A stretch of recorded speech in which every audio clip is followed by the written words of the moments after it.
guys. Let's start today's session. And we'll be continuing with Prism once again, right? We had dealt with some concepts of Prism as in we had looked at what the deviation produced by Prism is, when will minimum deviations happen, and how do we relate it to the refractive index. So we had looked at formulas for that, we derived some formulas for that, and we also solved some problems based on that particular concept.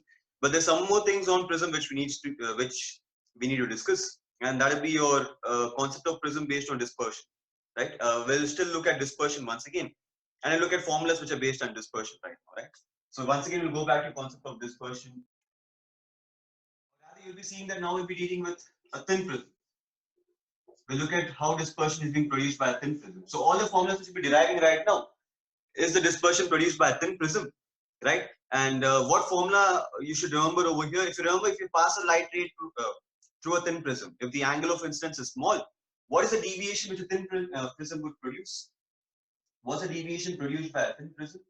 That will be equal to mu minus 1 into A, right? Remember, we had used conditions like your angle of incidence will be small, your angle of prism will be small. So based on that, we have derived this formula. Your deviation produced by a thin prism will be equal to mu minus 1 into A, right? And what do I mean by a thin prism? Once again, when the angle of the prism is small, right? So using these conditions now, using this formula, your delta is equal to mu minus 1 into A. We'll be looking at formulas which are based on dispersion. So let me go to that right away, right? So let's consider we have a thin prism over here. And let's say you're passing white light through this thin prism, right? You're passing white light through this thin prism. So what happens to this white light?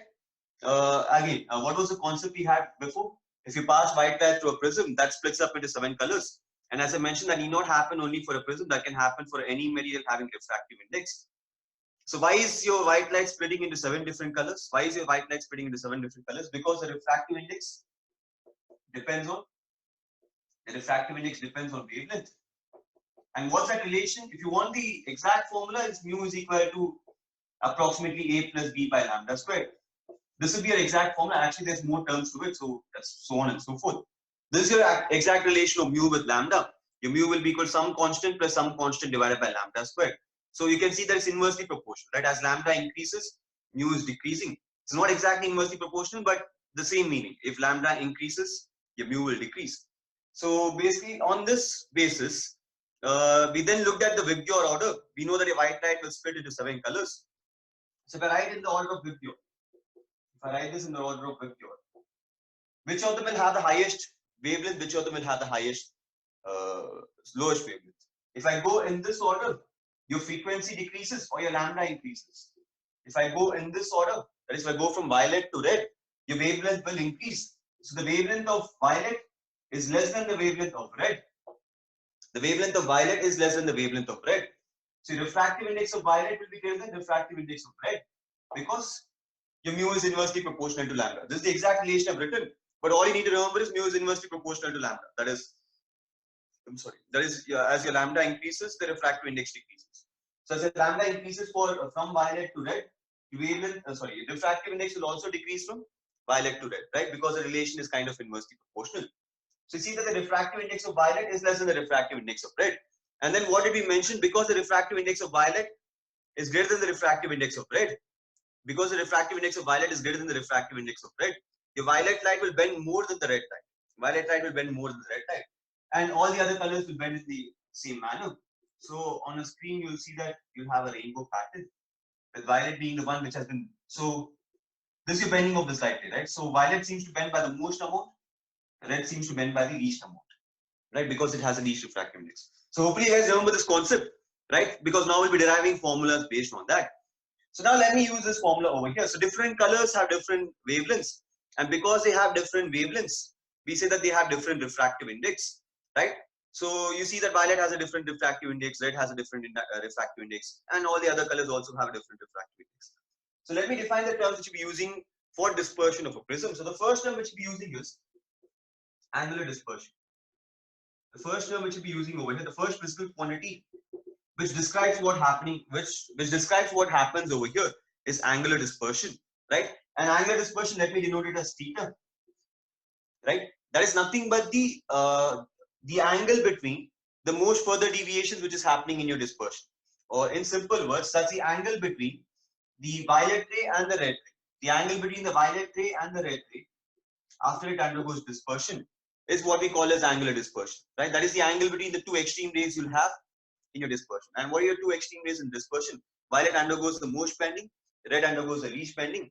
So the angle between these two rays after dispersion is what we define as angular dispersion, right? So your angular dispersion is theta now.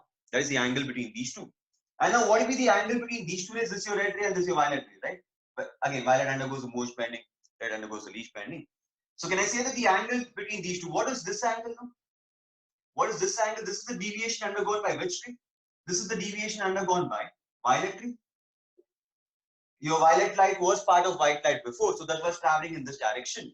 But now once it passed through this prism, its refractive index has changed. I mean, it's undergoing a bending, and so it has bent by this much amount now. So this angle which I've drawn over here, that depicts the deviation undergone by violet light. That depicts the deviation undergone by violet light.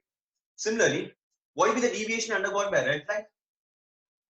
This will be the deviation undergone by red light. That is how much a red light has been bent from a straight line. How much a red light has been bent from the straight line.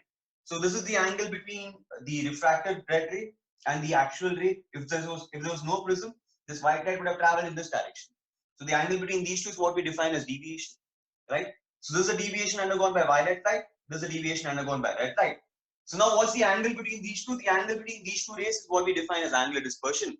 That is the angle between the extreme rays in your dispersion. So what is your angular dispersion formula? Your angular dispersion formula will be equal to, just a minute.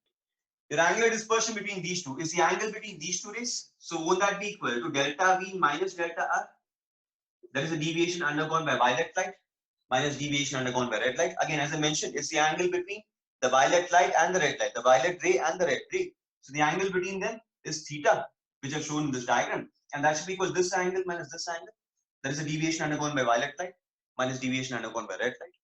Now, what will be a deviation undergone by violet light? Can I say that a deviation undergone by violet light will be equal to refractive index of violet light? Again, refractive index also depends on wavelength.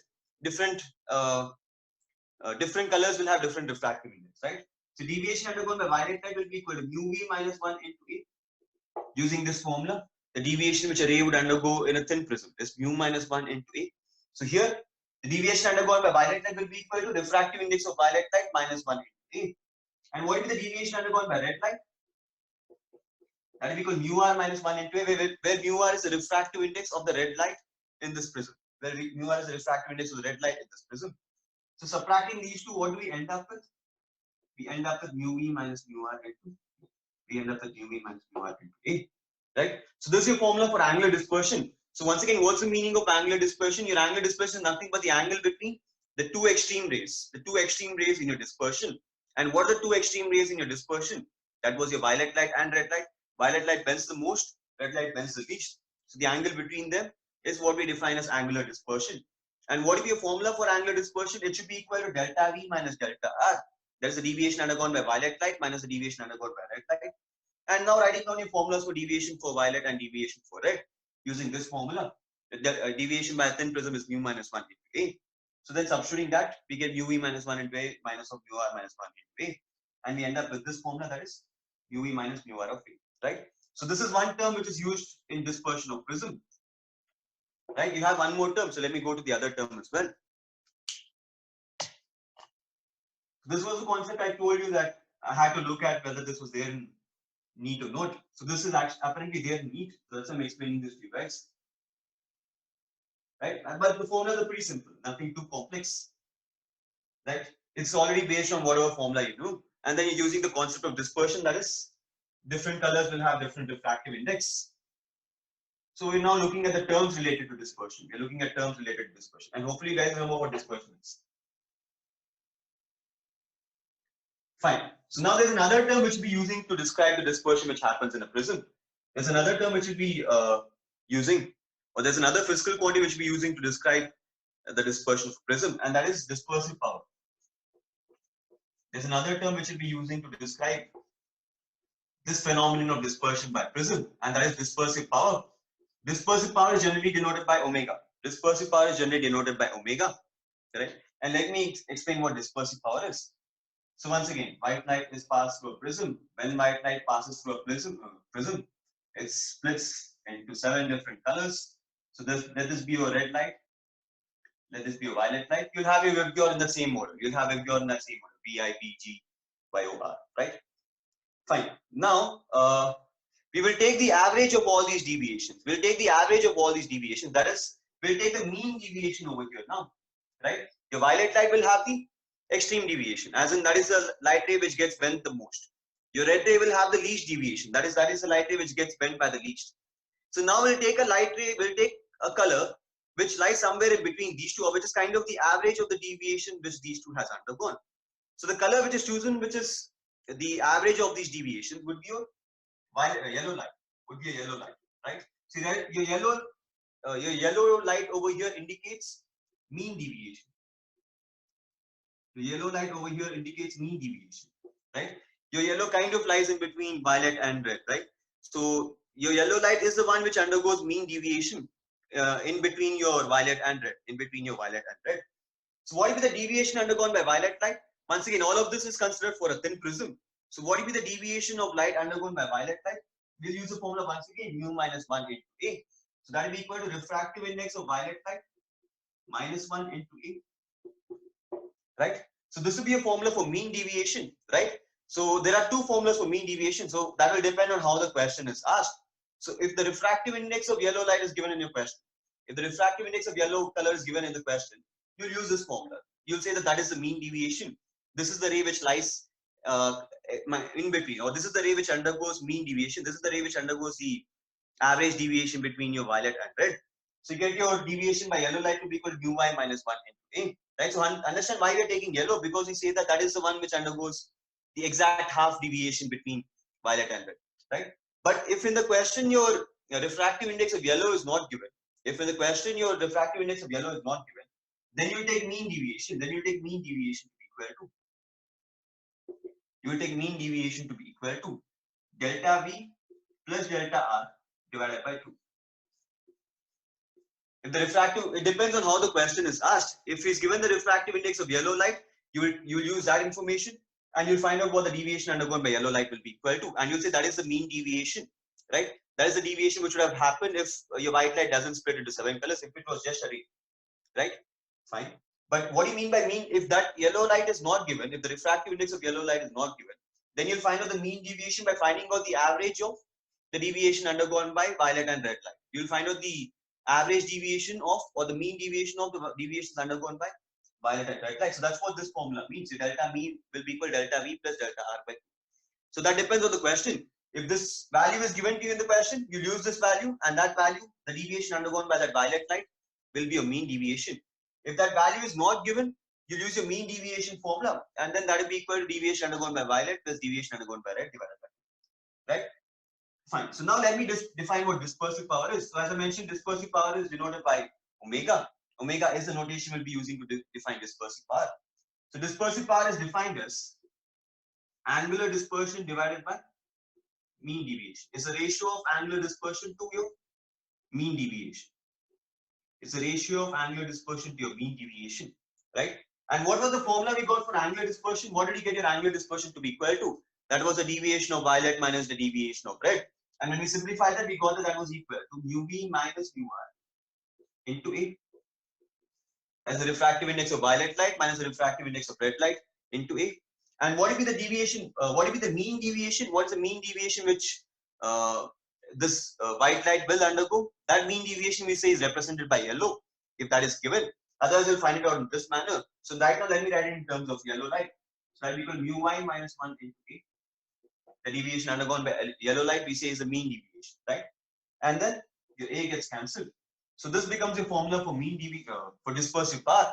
The dispersive power will be equal to mu v minus mu r by mu y minus 1. Right? Again, you don't need to remember the formula. This formula is pretty easy to derive. You just need to understand what the meaning of that is.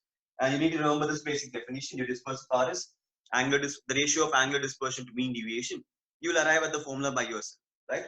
So these are the two terms which we use for a prism. These are the two terms which we use to describe the dispersion of a prism. So that is angular dispersion and dispersive power. So what is angular dispersion? Once again, deviation of violet minus deviation of red. That's the angle between the two extreme rays. So it's deviation of violet minus deviation of red. Writing down deviation of violet, writing down deviation of red according to this formula, we arrive at mu v minus mu r of A. Similarly, what do you mean by mean deviation? the deviation in between your violet and red, which is lying in between your violet and red, that we say is represented by yellow if that is given, right? Or else you will write it as delta V plus delta R divided by 2, which is deviation undergone by violet light plus deviation undergone by red light divided by 2, right? And then what do you mean by a dispersive part? Your dispersive part is nothing but the ratio of angular dispersion to mean deviation, right?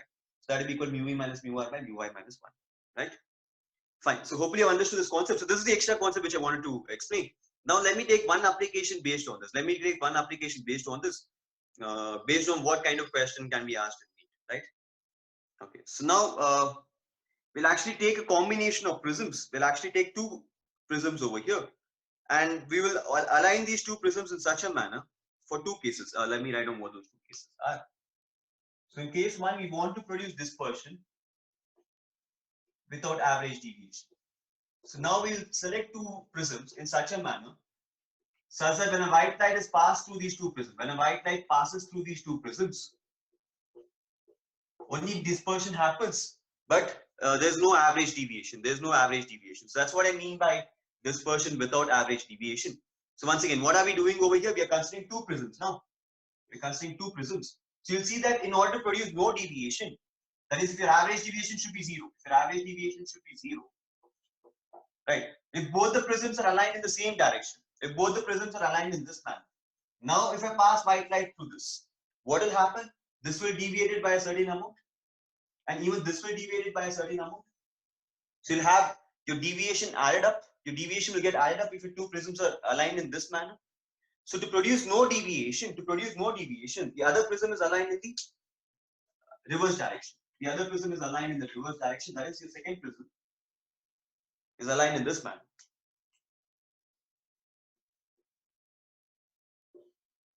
So then this will give you a possibility that there will be no deviation, right? Whatever direction this was going, whatever direction the white light had, the same direction your mean deviation will have. Once again, dispersion can happen over here. We want the mean deviation over here to be 0. And what do I mean by mean deviation? Once again, the deviation undergone by yellow light. We want the deviation undergone by yellow light to be equal to 0. And that is only possible if you arrange the prism now in this manner. You understand why I'm arranging the next in the reverse manner? Why am I aligning it in the reverse direction?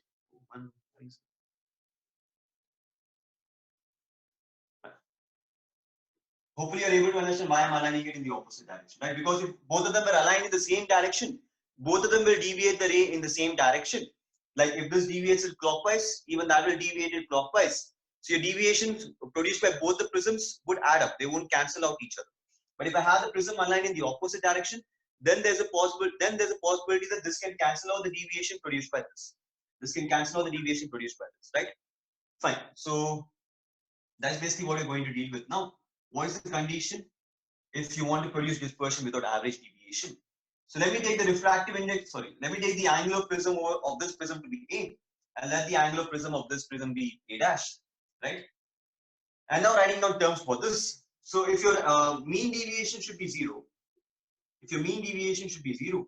that means the deviation produced by the first prism, the mean deviation produced by the first prism, plus mean deviation produced by the second prism, or in other words, that should be equal to mean deviation produced by the second prism, right? Here your deviations are not adding up, they're cancelling out each other. So whatever deviation is being produced by the first ray, by the first prism for your ray of light, we want the second prism to cancel out that deviation. So you want the second prism to give an equal deviation, but in the opposite direction. How are we making sure that's in the opposite direction? By keeping the prism aligned in the reverse manner, by keeping it upside down, right? So now I know that your deviation is in the opposite direction. But now if a total mean deviation has to be 0, if a mean deviation has to be 0, then the mean deviation produced in the first ray should be equal mean deviation produced by the second prism, right? So what will be the deviation produced by the first prism? So that will be equal to mu v minus 1 into A. Sorry, not mu v. Mu y minus 1 into A. Remember, mean deviation is the mean deviation described by yellow light. So whatever deviation is undergone by yellow light, that is basically what we call as mean deviation. So mu y minus 1 into A will be the deviation your yellow light will undergo when it's passing through the first prism, right? And what will be the mean deviation in the second prism? That will be equal to mu y dash. Once again, this can be made up of a different material. You can have different kinds of glasses. You can have usually the words used are crown glass, flint glass, so on and so forth. So different kinds of glasses can have different refractive index. So even this prism can have a different refractive index than this prism, right? So denoting that by mu y dash. So what does mu y dash over here indicate? There is a refractive index of yellow light in the second prism. There's a refractive index of yellow light in the second prism because it's made up of a different material now. So that will equal mu y dash minus 1 into a dash, right? So this will be a condition. This will be a condition to produce zero deviation, or if your mean deviation you want it to be zero from both the prisms, then this will be your condition over here. But you'll see the dispersion will still happen. You'll have an angular dispersion in this case because you're making sure that yellow light doesn't deviate, but the other lights can deviate now. Your violet light can deviate and red light can deviate. You see that this is the condition for producing dispersion without average deviation. The logic is pretty simple. If I don't want deviation to be produced, if I don't want mean deviation, then what I'll do is I'll align both prisms in this direction. So the mean deviation produced by one prism is cancelled out by the mean deviation produced by the other prism. And the formula I end up with is mu y minus 1 into a should be equal to mu y dash minus 1 into a dash. Hopefully you guys are clear with this, right? But now let me rewrite this formula in a different way. Let me rewrite this formula in a different way in terms of dispersive power. Let me write this in terms of dispersive power, right? So what do you mean by dispersive power? What was the definition of dispersive power? In simple words, that was delta V minus delta R divided by delta Y. That was angular dispersion divided by mean deviation. That was angular dispersion divided by mean deviation. Your angular dispersion is nothing but the angle between violet and red light. That is the deviation between violet and red light. And the mean deviation is described by the yellow light, right? So instead of writing this in terms of deviation undergone by violet light, yellow light over here, I'm sorry. Instead of describing this as deviation undergone by yellow light over here, let me now write this in terms of dispersive power, right? So what will delta y be equal to? The delta y will be equal to delta v minus delta r by omega, where omega is once again the dispersive part. So the deviation undergone by yellow light, I can write it as angular dispersion divided by dispersive part. That I can write as angular dispersion divided by dispersive part, right? And what is angular dispersion equal to? If I simplify these two terms, if I find out delta v minus delta r, what does that turn out to be? That will turn out to be equal to mu v minus mu r into a by omega. That will be equal to mu v minus mu r into a by omega. So this formula can be written in different way as well. In this case, we directly substitute the condition, that is deviation, mean deviation undergone by the light in the first prism is equal to mean deviation undergone by light in the second prism. Now let me just rewrite it in a different way. I found out what mean deviation is in terms of dispersive power. So the other way in which this formula can be written. So let me erase this part. So the other way in which this formula can be written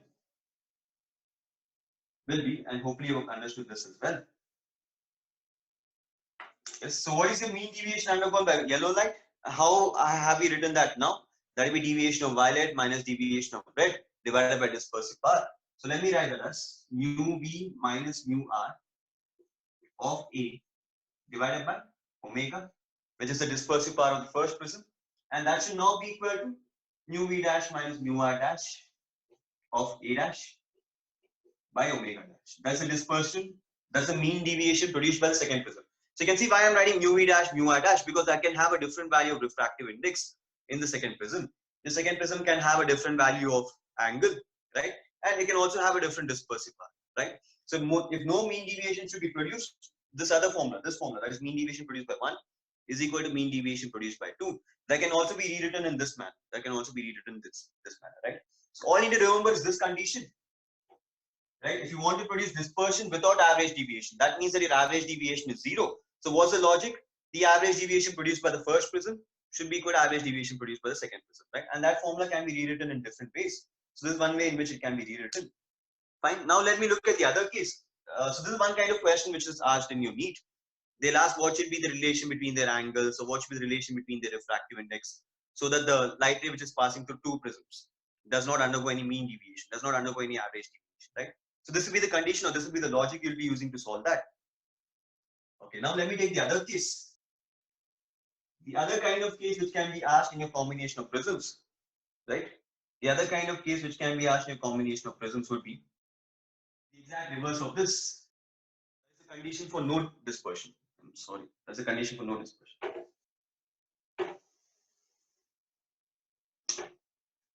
The next one is condition for no dispersion. So the previous case which you took was condition for no mean deviation. If you want no mean deviation to be produced by two prisms as a combination, we said that the mean deviation produced by the first prism should cancel out the mean deviation produced by the second prism, right? So here we're looking at the next case. So there in the first case, dispersion can happen, but you don't want mean deviation to happen over there. So in this case, we're looking at the condition for no dispersion to be happening. If no dispersion should happen, that is, if your white light should not split into 7 different colors, what should be the relation between the two prisms? What should be the relation between the two prisms? If you have a single prism, dispersion will definitely happen. So here to produce no dispersion, we'll have two prisms over here. So once again, your prism will be aligned in the same direction, right? So what happens? This white light will split into 7 different colors, right? And now we'll make sure that this prism which we have, that's once again recombining all these, that's once again recombining all these 7 colors and giving it off as white light. So what is the condition for this to happen? What should be the condition between their angles? What should be the condition between their refractive index? So on and so forth. What should be the conditions met by both the prisms so that this condition is satisfied, such that there's no dispersion happening when a white light is passed through these two prisms, right? And the logic for this is also simple. The logic for this will be, if there should be no dispersion being produced by two prisms, if you want no dispersion to be produced by two prisms, the angular dispersion due to both the prisms should be equal to 0. The angular dispersion due to both the prisms should be equal to 0. Why? What is the final angle between your violet light and the red light? What's the final angle? Once these comes out of both the prisms, what is the angle you have between your violet light and red light? Your violet light and red light has now recombined. Like all your VIBGYOR has recombined to form white light over here. So that means the angle between your violet light and red light is now 0 finally when it comes out of these two prisms. So there should be a condition for this. If you want no dispersion to be happening, then the angular dispersion, then the sum of angular dispersion created by both the prisms, that should be equal to 0, right? What will be the angular dispersion created by the first prism? What is the angular dispersion created by the first prism? The angular dispersion created by the first prism will be, I'm sorry.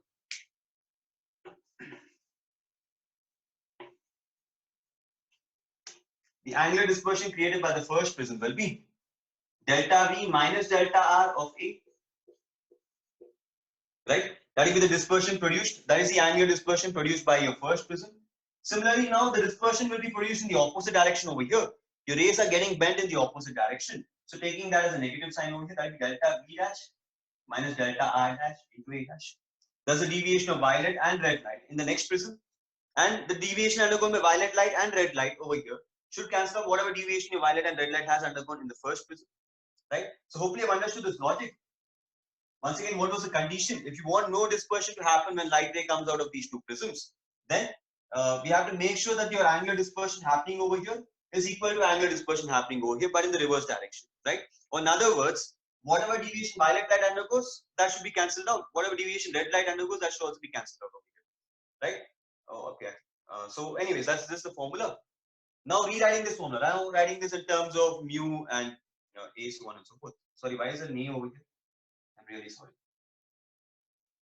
Is this delta V minus delta R minus delta V dash minus delta R dash? So what will delta V minus delta R be equal to? We have already simplified this. We have looked at what angular dispersion for a prism will be equal to. So this will be equal to mu V minus mu R of A. This will be equal to mu V minus mu R of A, right? And then the angular dispersion produced by this will be equal to mu V dash minus mu R dash of A dash, right? So if zero angular dispersion should be produced by both prisms, then what's the condition? This term should be equal to 0. So what do you get the final equation to be equal to? You get the final equation to be equal to mu V minus mu R of A. That's the refractive index of violet minus refractive index of red into the angle of prism for the first prism, right? That will give you what is the angular deviation or the angular dispersion of the first prism. That should be equal to mu V dash minus mu R dash into A dash. That should be equal to mu V dash minus mu R dash into A dash, right? So this becomes a condition for no dispersion. And once again, the logic is simple. So what is the condition for no mean deviation? In this case, there's no dispersion happening. In this case, there's no dispersion happening. We are making sure that the angle between the violet and the red light is 0 when it comes out. In this case, we're making sure that the angle between the violet and the red light is 0. And if I'm making sure that the angle between violet and red light is 0, What does it mean? It means that these two rays are now becoming one ray only. There's no angle between them, which means that they are recombining and forming as white light over here. If you have white light over here, and once it passes through this prism, once it satisfies this condition, that means it will come out as white light, right? But in the previous case, we are only making sure that there's no mean deviation. As in, if your ray was in this direction, this white light would be in a different direction. This white light would probably be in this direction, right? So there is actually a mean deviation. You have a mean deviation over here, but there is no splitting of colors. You have a mean deviation over here. You can have a mean deviation over here, but there's no splitting of colors. Your light ray, after passing these two, is coming out in a different direction, which means this light ray has undergone a bending, which means this light ray has undergone a deviation. But we're making sure that there's no dispersion over here. That's our primary concern in this case. Whereas in the previous case, what was our concern? If your white light was passing, so let me draw the diagram over here. In your previous case, our concern was, if you have a white light passing in this direction, the yellow light was also a part of this. All the 7 colors will be a part of this. Now when it passes through these two prisms, we want the yellow light to be in the same direction your white light wasn't before. We want the yellow light to be in the same direction your white light wasn't before. But there could be splitting of colors over here. Here dispersion can happen, but you want to make sure that there's no mean deviation. That is, whatever direction your incident ray was traveling, we want the yellow light to be traveling in the same direction. So we want to make sure that there's no mean deviation. So in the first case, dispersion can happen, but your yellow light must be traveling in the same direction your white light was traveling. So we say that there's no mean deviation in that case. We say that in that case, your average deviation is 0, right? Because your yellow light is still traveling in the same direction, but dispersion could happen over there. In this case, we want no dispersion to be happening. We want to make sure that your white light will come out as white light only after it passes through these two prisms, right? And what is the condition we take for that? If your white light should come out as white light, the angle between your violet and red should be 0. So substituting that condition over here, that means that the angular dispersion should be 0 for both the prisms, right? So we'll find out what's the angular dispersion produced by the first prism. We'll find out what's the angular dispersion produced by the second prism, and that should now cancel out each other, right? And that's the condition we have substituted over there, and that's the formula we have ended up with, right? So hopefully you've understood what the meaning of this was, right? Fine. So let me take a simple question. Let me find. There are very rare questions on this. There are not many questions on this always, but it's very important for you to understand these terms.